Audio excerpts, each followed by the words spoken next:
You're not confused about life. You're addicted to lying to yourself. Every filter you use is ego protection disguised as personal perspective. And while you are performing, reality operates, indifferent to your stories. You are a blind player on a crystalline board. But there is a blade that cuts through this blindness, and it will hurt more than any truth you have ever heard. Humanity has developed a lethal skill, transforming facts into dramas. You do not react to what happens. You react to the story you invent about what happens. A neutral look becomes, "She hates me." Silence becomes, "I am being rejected." Change becomes, "My life is over." 3 cognitive filters distort everything before you process it. Desire, "This has to complete me." Fear, "This is going to destroy me." Ego, "What does this say about me?" The result? You fight against imaginary enemies while ignoring real threats. You waste energy fighting interpretations instead of facts. This content offers no consolation. It offers mental surgery, the blade of discernment that separates reality from hallucination. You will learn 3 things the Walking Dead never discover: how filters operate and how to cut them in real time, how disidentification transforms suffering into neutral data, and how causality kills the most toxic question in existence. Why me? But there is a price. When you see without filters, you can no longer pretend you didn't see. Ignorance dies, and with it, all excuses. Pure vision is not mystical enlightenment. It is an operational protocol that you train until it becomes a reflex. It is a mental blade sharpened daily until it cuts through any illusion. When you master this, you stop fighting with ghosts. But be prepared. Seeing naked reality does not bring peace, it brings lucidity. And lucidity requires you to act, without anesthesia, without excuses, just you and the raw facts. The question is, can you handle operating without filters? Or do you prefer to remain blind, safe in the cave of interpretations? The blade is here. It remains to be seen if you have the courage to use it. In Buddhism, there is a technical concept to describe the state of one who breathes, eats, works, and sleeps, but does not process anything that is happening. It is not clinical depression. It is not deep sadness. It is something more dangerous. The systematic delusion that turns you into a spectator of your own biography. The biological hardware works perfectly, heart pumping blood, lungs exchanging oxygen, brain firing synapses, but the consciousness software is turned off. You become a walking corpse operating on autopilot, watching life pass through a blurred screen without ever actually touching what is real. The anesthesias of modernity are ingenious because they do not look like anesthesias. The infinite scroll delivers dopamine without real experience, only the chemical illusion that something is happening. Toxic optimism functions as an industrial denial of pain. If it hurts, you are vibrating wrong. Never that the pain might be the alarm indicating that something needs attention. Compulsive consumption fills the existential void with objects that promise identity. You are nobody, but you have the right sneakers. And blind productivism uses exhaustion as a noble excuse to not face the fundamental question, what am I doing with the time I have left? The diagnosis is brutal but necessary. When you flee from discomfort, you also disconnect from life.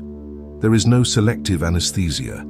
You cannot turn off only the pain without also turning off the clarity, the presence, the lucidity. It is like trying to feel only the heat of the fire without the risk of burning. Anesthesia is a complete package. Either you feel everything or you feel nothing. And most choose to feel nothing, calling it being well or getting on with life or being functional. But functional for what? To continue operating in an induced coma until the hardware finally shuts down. In the next 24 hours, you can begin to see the mechanism. You don't need to try to fix anything yet, just observe. When discomfort arises, and it will because real life hurts, identify which anesthesia you use automatically. Is it the phone, food, the rehearsed complaint, the obsessive planning of the future? Just see the reflex happening, like a scientist observing a laboratory rat. Seeing the mechanism functioning is the first step toward deactivating it, because while the anesthesia operates in the dark, it has absolute power over you. The hell of religions promises eternal fire, demons with pitchforks, and perpetual torture. It is a frightening theater, but a lying one. The real hell has no visible flames or audible screams. It is reaching the last day of life and realizing with cutting clarity that you were never present for any of the previous days. You spent decades breathing, eating, working, relating, but always with a lag between what life was and what you accepted to feel. True hell is not divine punishment. It is the chronic failure of perception that makes you watch your own existence from the outside, as if it were a bad movie you cannot pause or turn off. The failure of perception works like this. You are not living badly in the conventional sense. You are not terminally ill, you haven't lost everything, you are not at war, but you are not living either. You are operating, fulfilling social protocols, responding to stimuli, generating automatic answers. Every second of anesthesia is a second of existence that you threw in the trash with no right to return. And worse, you call this normality, responsibility, or adult life. But it is not life. It is the maintenance of a system that runs by itself while you doze off in the driver's seat. The invisible danger lies in the inversion of priorities. Everyone is afraid of biological death, the heart stopping, the brain going dark, the body becoming inert matter. This fear is so great that it keeps you trapped in smaller and smaller security fences. But while you dedicate all your energy to fleeing from death, it is the flight from life that annihilates you bit by bit. The real terror is not dying. It is being managed by your ego for entire decades without ever taking real command. It is discovering too late that you outsourced your existence to a faulty software that only knows how to seek comfort and avoid discomfort, without any capacity to process what is real. The fatal lag works like latency in an online game. You press the button, but the action only happens seconds later, and when it happens, it no longer makes sense. In an anesthetized life, you create this permanent delay between what life is and what you accept to feel. Reality knocks on the door, but you only open it days, months, or years later. The greater the lag, the deeper the coma. And hell is not the fire. It is this chronic mismatch between existing and perceiving that you exist. It is living always with delay, always late for your own life, always arriving when everything has already passed. In Buddhism, there is a technical concept to describe the fundamental error that generates all human suffering. It is not just a lack of information or common ignorance about facts in the world. It is something deeper and more dangerous, the systematically distorted perception of reality. You look at what is changing all the time and see permanence. You look at what is insatiable by nature and believe it can be satisfied. You look at a void and fluid process and see a solid, fixed self that must be defended at all costs. This distortion is not accidental. It is the default mode of operation of the human brain, a factory bug that comes pre-installed in the system and that you never questioned whether it should be there. The ego functions as management malware. It consumes all the processing capacity of your consciousness, running endless simulations of who I am, what they think of me, and how I should be seen. While the ego occupies the entire CPU with these obsessive calculations of self-image, factual reality is left without processing. You do not see what is happening. You only see the distorted reflection that the ego projects. It is like trying to navigate by looking only at the rearview mirror while the car moves forward at high speed. The illusory ego convinces you that this mental simulation is more important than the real data arriving through your senses. And you believe it because you never learned to distinguish the map from the territory. Living anesthetized is like being with the system stuck on an infinite loading screen. That circle spinning in the center of the screen, promising that something is going to happen, that soon you will enter the real game. But you never enter. You spend years, decades observing the progress bar of your own funeral without realizing that the game has already started, it is already running, and you are losing because you haven't pressed any buttons. The ego keeps you in the waiting room while life happens outside, and you don't even notice the fraud because you are too busy adjusting your chair, checking your phone, and complaining about the delay. The bug persists because your brain evolved to seek comfort and avoid pain, a strategy that worked well on the African savanna but turns into a trap in modern complexity. The ego hijacks this biological function and transforms it into a life ideology. Avoid all discomfort, seek all pleasure, keep yourself safe at all costs. The result is that you try to fix a static image of yourself in a world of continuous flow. It is like taking a photo of a waterfall and then complaining that the water in the photo does not get you wet. Reality is not going to stop changing just because your ego decided that change is a threat, and every time you try to freeze what is fluid, suffering increases exponentially. The Buddha offered no consolation for the fear of death. He did not create comforting stories about life after death or promises of eternal reunion with loved ones. What he offered was a surgical technique, facing finitude head-on, repeatedly, systematically, until fear loses the power to paralyze. This practice has a technical name, meditation on death, and it is not a morbid exercise for depressed people. It is the only real antidote to anesthesia, because if you truly accept the absolute finitude of every second, the anesthesia loses its effect. You cannot postpone, procrastinate, or negotiate with the inevitable. Death destroys every illusion of control, and that is precisely why it is the best teacher. The logic is brutal, but mathematically precise. Every breath you take is not a gain. It is a withdrawal from a bank account with an unknown but definitely finite balance. You do not know if you have 10 breaths or 10 million ahead of you, but you know with absolute certainty that the number is fixed. Time is not a resource you have available to use whenever you want. Time is what you are. You are spending yourself this very second while reading these words. Anesthesia whispers in your ear that you have plenty of time, that you can start living for real later, after college, after the promotion, after the retirement. But it lies. You have no later. You only have now, and now is already ending. The coup de grace comes when you realize that your hands at this very moment are in the process of disintegration. Skin cells are dying, being replaced, dying again. Bones are losing microscopic density. The problem is not that you think you have time. It is that you act as if you were eternal. If your house were on fire right now, would you stop to choose the ideal filter for the photo of the fire, or would you run out? Life is on fire. Every second is rising smoke, and you are choosing filters, adjusting captions, waiting for the perfect moment to start living for real. The cure comes through conscious pain. Only when you stop anesthetizing do you regain real agency over the system. Suffering stops being the enemy and becomes a sign that you are still alive, still capable of feeling. It is the fire alarm saying, "Wake up, something is wrong here, you need to act now." Meditation on death does not make you morbid or depressed, it makes you urgent. It gives you permission to stop wasting time on what does not matter.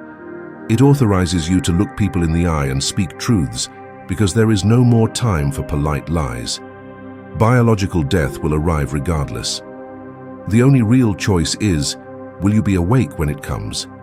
The systemic error of perception does not manifest in the same way at all ages. It changes its interface depending on how long the biological hardware has been running. It is like an intelligent virus that adapts to the host operating system.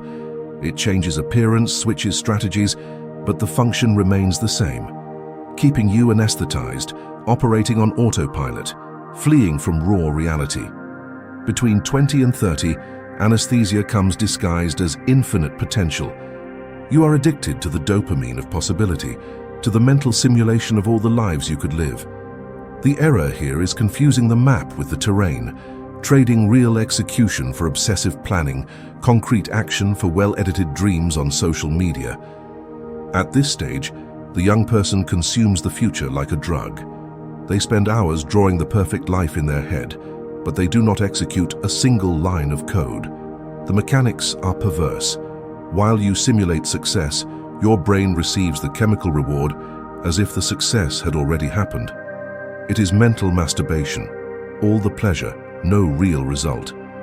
Hard lucidity comes when you realize that time is not an ally waiting patiently for you to mature. Time is a resource leaking while you choose which course to take, which path to follow, which version of yourself to present to the world. Anesthesia here is hedonistic procrastination disguised as I'm still finding myself. But you will not find yourself by thinking. You only find yourself by doing. Between 30 and 50, anesthesia changes clothes. Now it wears a suit, carries an executive briefcase, drives an imported car. The symptom is an addiction to doing without ever stopping to be. You truly believe that your value as a person is equal to the sum of your possessions and titles. The mechanics are anesthesia by excess. Too much work, too many obligations, too much accumulation. You are so busy building the empire that you forget to ask, empire for what? Brutal lucidity arrives when you realize you are just a luxury slave decorating a larger cell. There is more space, more comfort, more entertainment inside the prison, but you remain trapped. Anesthesia here is blind productivism that confuses movement with progress, exhaustion with purpose. After 50, anesthesia crystallizes into resentment. The symptom is an addiction to the past, reliving old glories or ruminating on eternal regrets. The error is trying to freeze the ego when the hardware is already signaling clear finitude.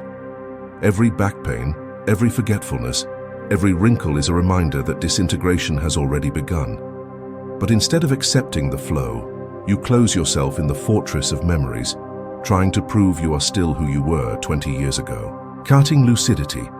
Attachment to what was is necrosis of what is. You are mummifying your own consciousness, artificially preserving a version of yourself that has already died. Anesthesia here is bitter nostalgia that uses the past as an excuse not to be present in the now. And the now is the only thing you have, even if it hurts to admit. Buddhism does not want you to destroy the ego. That is the shallow and dangerous interpretation that has become a spiritual cliché. What Buddhism proposes is a radical change in the relationship with the tool. There is the illusory ego, the one you believe to be yourself, your immutable essence, your precious soul that needs to be protected, validated, and eternalized. This ego is pure narcotic. You suffer because the paint on the canvas fades. You fight because someone threw another color over yours. You spend your entire life trying to decorate the walls of the cell to forget you are trapped. It operates in the mode, I am my titles, my possessions, my opinions. And when any of these elements is threatened, you enter an existential crisis because you confuse the tool with the operator. The functional ego is completely different. It is your operational avatar for navigating the social and economic world. It recognizes that identity is just software necessary to pay bills, sign contracts, answer emails, interact with other avatars. It functions like a surgeon uses a scalpel, picks it up when needed, executes the cut with precision, puts it away afterward. It doesn't spend the whole day thinking about the scalpel, doesn't dream about it, doesn't cry if the scalpel breaks. It simply picks up another one. The functional ego knows it is not the scalpel. It uses names, titles, and social roles as temporary tools, not as a permanent definition of existence. When someone criticizes your work, the functional ego processes it as an error report, not as a personal attack. How does the functional ego operate in practice? First, total detachment from identity but strategic attachment to function. Criticism becomes data for analysis, not an emotional wound. Second, direct consumption of factual reality without comfort filters. It seeks the necessary, not the pleasurable.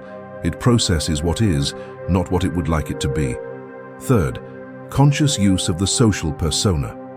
It understands that name, style of clothing, and way of speaking are skins for the social game. It uses them masterfully when necessary, but does not take the character home. When it takes off the uniform, it takes off the identification with the role. The professional dies at the door. What enters the house is only empty space capable of inhabiting pure presence. The critical transition works like this.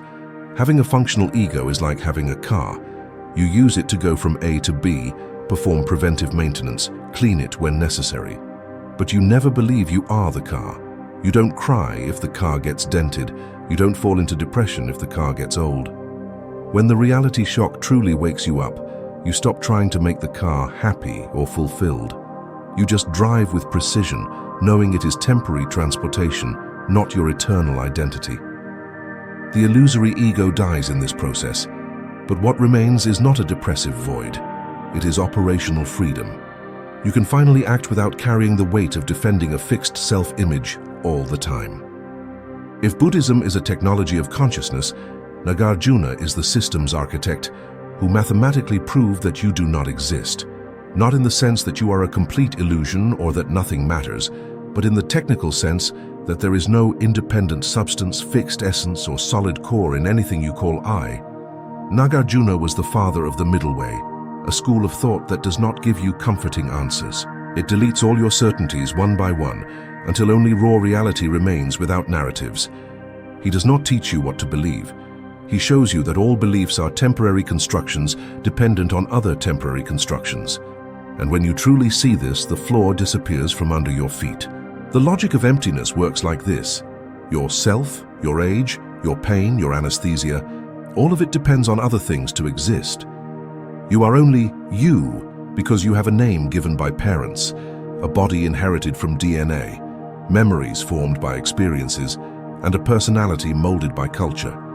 If all these things depend on other things to exist, then none of them are real by themselves. It is like a Russian doll. You open one layer, and there is another inside. You open that one, and there is another. You keep opening until you realize there is no final, solid, independent doll. Everything is empty of its own essence. This does not mean it does not exist. It means it exists only in relation, in context, in flux, never alone, never fixed, never eternal. Nagarjuna's brutal hack was showing that the hell of an anesthetized life only exists because you try to give solidity to what is smoke. Your suffering does not come from reality. It comes from the impossible attempt to hold water with open hands. You squeeze your fingers tight, desperate not to lose anything, and the water escapes through the gaps. The harder you squeeze, the faster you lose. The solution is not to squeeze harder. It is to recognize that your hands are empty, and always have been. There is nothing to hold on to because there was never any solid substance to begin with. What you call I is a temporary process, not a permanent thing. It is a verb disguised as a noun. The practical application in the functional ego is liberating. Nagarjuna gives you intellectual permission to use the ego without being a slave to it. Since the ego is empty, a construction dependent on external factors, it becomes a maneuvering space, not a prison. You can be whoever the strategy requires because deep down, you are no fixed someone. Need to be assertive at work? Put on that mask. Need to be vulnerable with those you love? Switch masks. There is no betrayal of essence because there is no essence to betray. What there is empty consciousness, capable of assuming any necessary form without permanently identifying with any of them. And that is not phoniness, it is mastery. It is finally understanding that you are not the character. You are the empty stage where all the characters happen. If Nagarjuna is quantum physics theory, Zen is field engineering. It does not want you to debate emptiness in philosophical forums or write treatises on impermanence. It wants you to wash the dishes with emptiness. It wants you to drink coffee knowing that there is no you drinking nor coffee being drunk, only the phenomenon of the experience happening. Zen is the radicalization of the practical.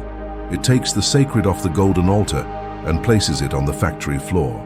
The systemic error of modern spirituality is thinking that spiritual life is that hour you sit to meditate, and real life is the anesthetized chaos of the rest of the day. Zen corrects this bug. Washing dishes is spiritual practice. Responding to email is spiritual practice. Walking to the bathroom is spiritual practice. Either everything is sacred or nothing is. There is a technical concept in Zen that means mind without mind.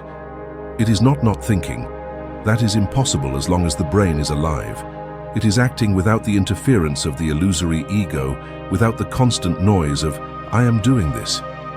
The surgeon operates with mind without mind when the hands move with absolute precision without internal narrative. The driver drives with mind without mind when the car responds to reflexes without the mental commentary of every action. The athlete runs with mind without mind when the body finds the perfect rhythm and consciousness merely witnesses. Anesthesia is an excess of thought about the action. Zen is the precision of pure action, without commentary, without judgment, without the annoying voice of the ego saying, "Look how well I am doing this."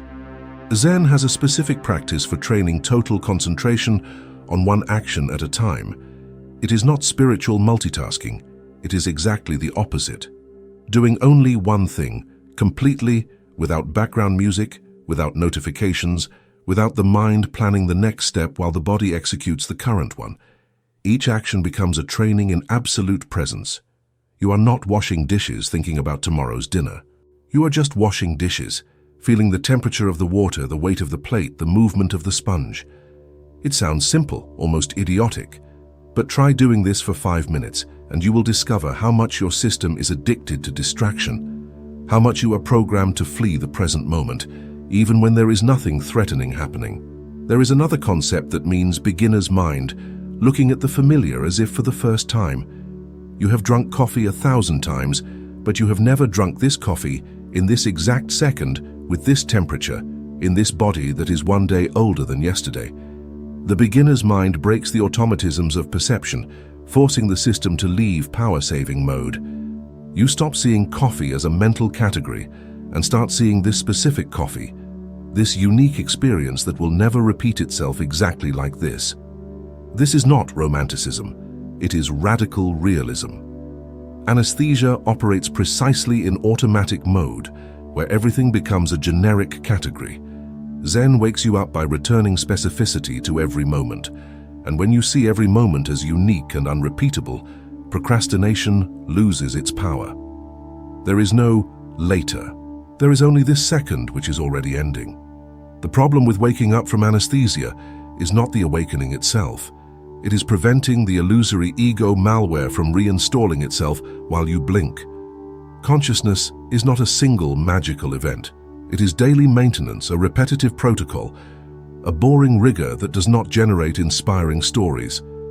For young people between 20 and 30, the target anesthesia is procrastination disguised as exploration. You are trapped in the mental map, simulating 1,000 possible lives while executing none. The maintenance protocol here is cutting the simulation, reduce screen time by 50%, not as a moral punishment, but as a technical experiment. Execute a difficult physical task before any pleasure, not because suffering is virtuous, but because it breaks the addiction to cheap dopamine. The specific practice is total concentration on one thing at a time, without background music, without a podcast saving your soul, without social media validating your existence. Result, you leave the simulation and enter execution. It hurts more, but it is real. For adults between 30 and 50, anesthesia changes its interface. Now it is productivism and status.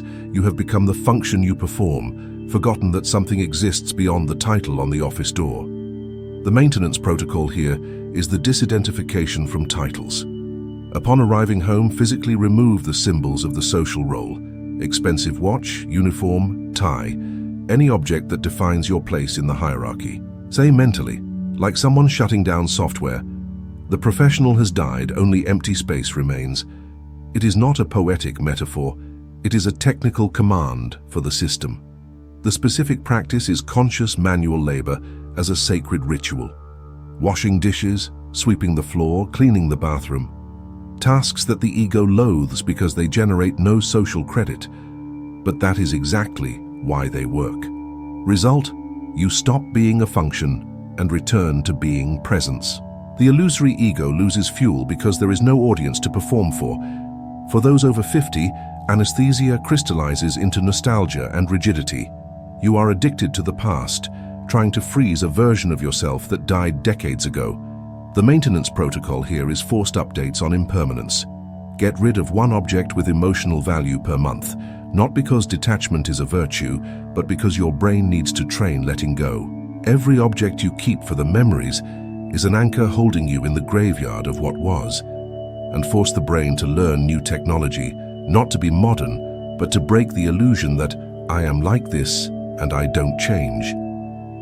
The specific practice is looking at the familiar as if for the first time, beginner's mind applied to fossilized daily life. Result, it breaks the crystallization of the ego and recovers fluidity.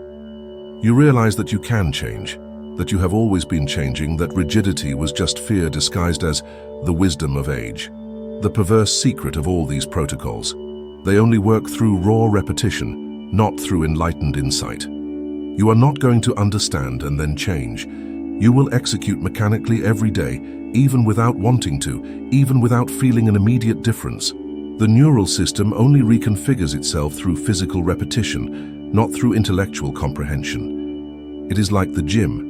You don't get strong by reading about bodybuilding. You get strong by lifting weights repeatedly until the body has no choice but to adapt. Execute the protocol corresponding to your stage for 7 consecutive days, without exception, without negotiating with the ego, and observe how the anesthesia loses its strength, not because you defeated it in a philosophical debate, but because you stopped feeding it with attention and automatic obedience. Anesthesia is not something you take like a medicine or an external drug.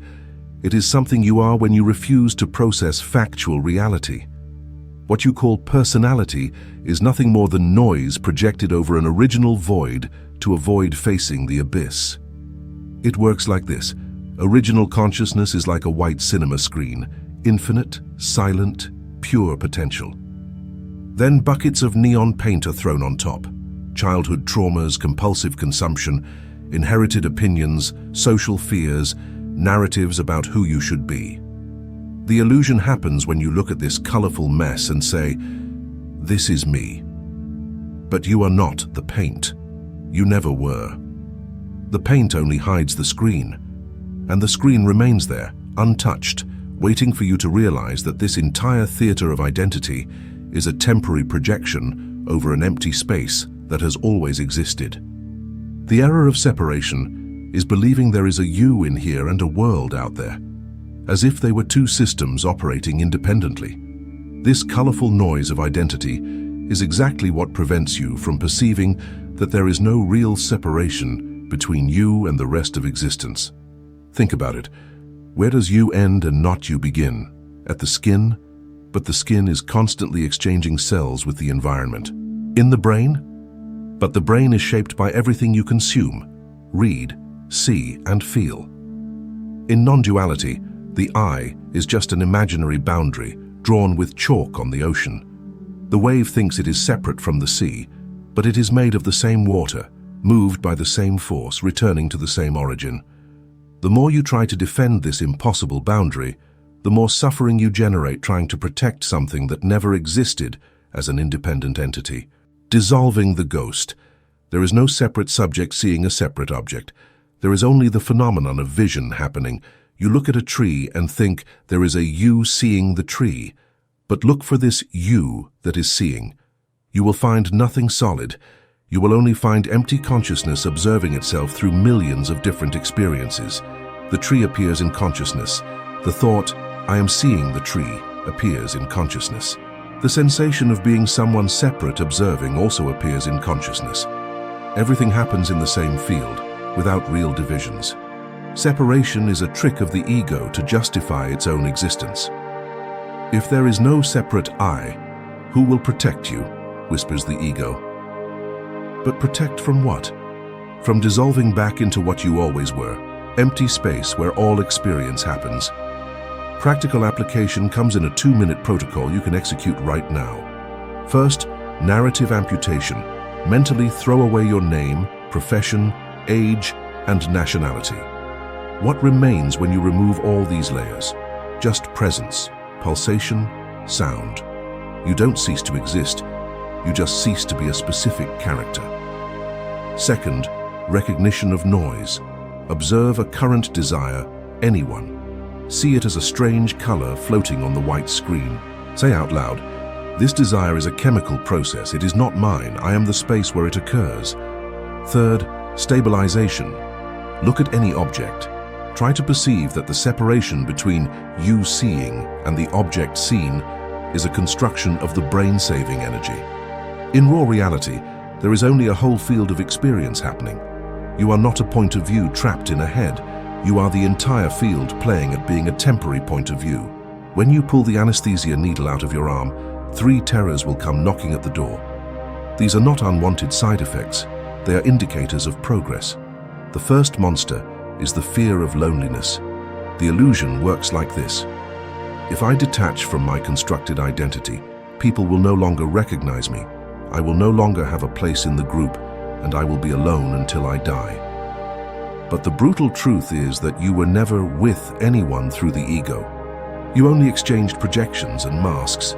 You showed a rehearsed character, the other person showed a rehearsed character, and the two characters faked a real connection. The loneliness you fear is not the absence of people. It is the ego losing the mirror where it validates itself. Without an audience to perform for, the ego panics because it doesn't know who it is without an external reflection telling you who you should be. The practice with the fear of loneliness is to use it as thermal insulation. Without the constant noise of others' expectations, you can finally calibrate the hardware with precision. It is like tuning a musical instrument.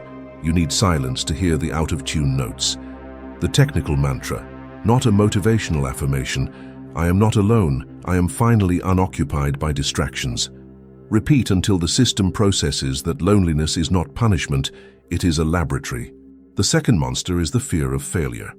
The illusion here. If I accept that everything is empty, I will lose ambition and fail at everything. But failure and success are dual and empty concepts. They exist only in relation. The ego fears failure because it defines itself by the result. If it fails, it thinks it ceases to exist. But the sovereign focuses on pure action, not on the result. Execute with precision. Analyze the output data. Adjust the code. Execute again. In practice, failure is just an error report indicating the code needs adjustment. Without the weight of the ego invested in the result, you act with more speed and less fear. An athlete who misses does not enter an existential crisis. They analyze the mistake, train the correction, and try again. The mantra, I am not my results, I am the process that generates them. This frees you to experiment, fail fast, and adjust fast, without carrying the emotional trauma of every mistake, as if it were a certificate of eternal incompetence.